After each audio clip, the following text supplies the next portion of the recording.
Dans la rue, dans le métro, pour patienter, il est incontournable, le smartphone est dans toutes les mains. Appareil photo, texto.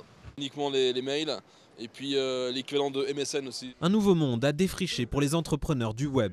Parmi eux, cette start-up parisienne. Leur application gratuite, lancée en décembre, permet de signaler à des amis dans quel lieu on se trouve en temps réel. Le démarrage est difficile, mais ses créateurs croient aujourd'hui que le marché est mûr pour s'y lancer à 100%.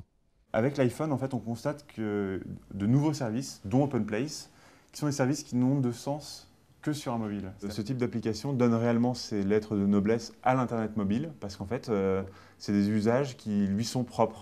On commence seulement à l'utiliser, à l'exploiter. L'une des applications les plus vendues en France fournit les horaires des métros et bus parisiens en temps réel. C'est chez ce prestataire qu'elle a été conçue. Là, j'ai la feuille de route qui prend en compte le tramway T2.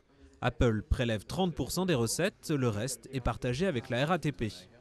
Tous les téléchargements passent par la plateforme d'Apple, l'App Store.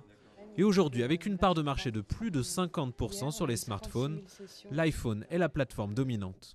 Apple, avec l'iPhone, a mis en place un modèle vertueux et hyper intéressant pour un éditeur d'applications puisqu'il permet de manière hyper simple de distribuer une application et de la faire payer.